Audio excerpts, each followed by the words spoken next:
up? This is Tomas, your speed reading coach, and quite a few people have been asking me to make a video on time management. And I've already made something similar, a video called having a clear schedule versus free flow. And in this video I want to even go a little bit more in depth with it and share with you some of my time management tactics and techniques that I have used throughout the years. And at first I was really almost uptight about it, where, you know, I would think really that waking up at 5 a.m., having a cold shower, and then going for a run, that's just like necessary to do always, and like there's no other way. If someone would have told me, no, I just wake up at 7, I would just go like, that sucks, that's just terrible. And now I'm much more flexible after some years, and also have gone through some periods where I was just completely had no schedule at all.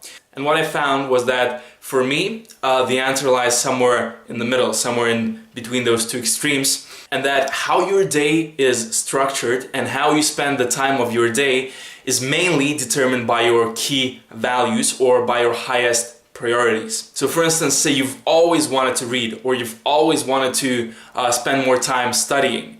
But what usually happens is that's interrupted by you spending time with your family or with your friends. Now, is that bad? If you want to study more and if you want to learn and read more, then yeah, that's really no fun. But the thing is, why that's happening is determined by your highest values. Maybe it's more of a top priority for you to relax and spend time with your family or friends than it is to read. Maybe it's more of a higher priority for you to relax than to study. Naturally, then you spend more time doing those things that are higher on your priority list. And even if you feel like, I really think reading is so important and that studying is so important, but I just keep doing this thing. Why? Why is that? Well, in reality, before we even go any deeper into actually how to create a schedule, how to manage your time, it's really, really key that you clarify what are your top priorities. And becoming conscious of your priorities, because your priorities aren't what you think they are how you spend your time. When you become conscious about your priorities, about what you do throughout your day, then you can begin to change them and actually bring up more of those priorities that are more in alignment with your vision and with your real goals. So simply grab a piece of paper or just open a Word doc and write down, how do you spend your time currently? What are the top energy and time-consuming activities that you do right now? And also you can write down some smaller activities that you do that perhaps maybe aren't serving you that much, but that you simply spend a lot of time doing. And even if they are serving you a lot right now, simply write them down. And then just return to this video when you're done. Why do I want you to write them down? Well, because writing them down helps you be much more conscious and aware of basically what you're actually doing. It's very easy to sort of dismiss things when you don't really have them clarified and have them down on paper. When you have it on paper, you're actually, wow, okay, that's what I've been doing for 2 hours a day, every single day. Maybe just checking social networks or just doing some BS like that, and you notice how much time you have spent doing that. What you want to do then is you want to write down what values is that serving. For instance, if you're scrolling on Facebook for an hour or 2 a day, maybe that helps you relax, maybe that helps you take your mind off things, maybe it's just a way to connect with people for you.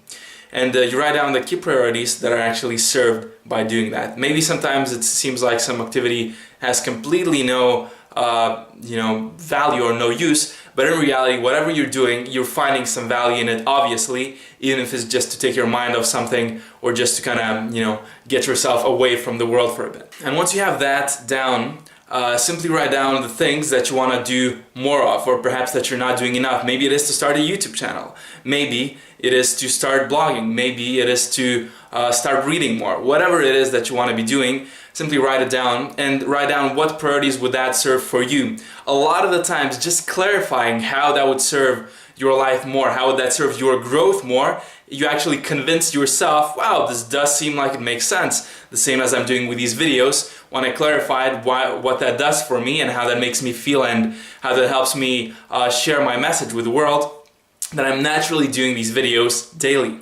And the same things can happen for you when the pros outweigh the cons. That's when we do something, when the pros outweigh the cons.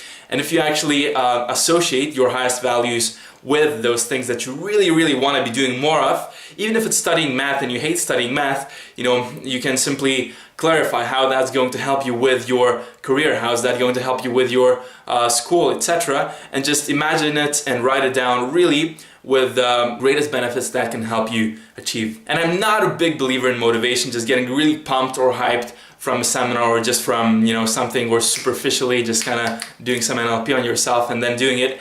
I believe much more in actually clarifying your key priorities in life and then aligning your action steps and aligning what you do daily with those key priorities. And that happens much naturally then as well. So clarify your priorities. Clarify what it is you're doing that's not serving you and why, and what you should be doing more of and that will serve you more.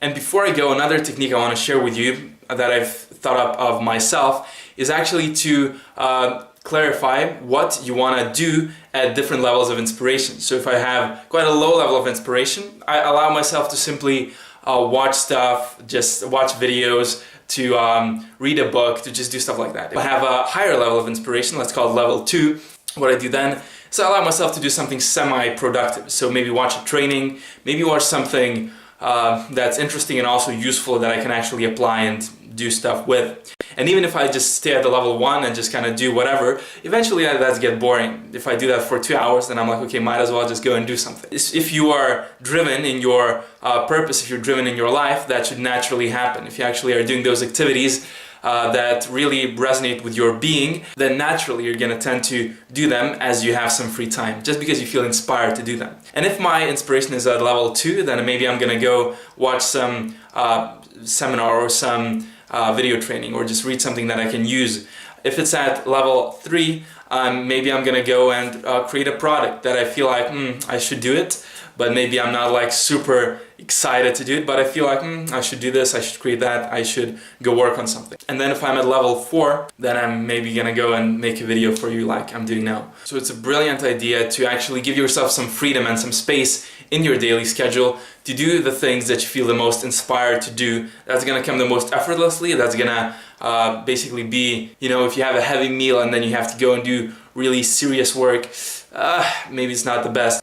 Maybe it's better then to do something light that doesn't require much energy. And then when you have more energy, you can do something that requires more of your energy, more of your presence, and actually more creativity.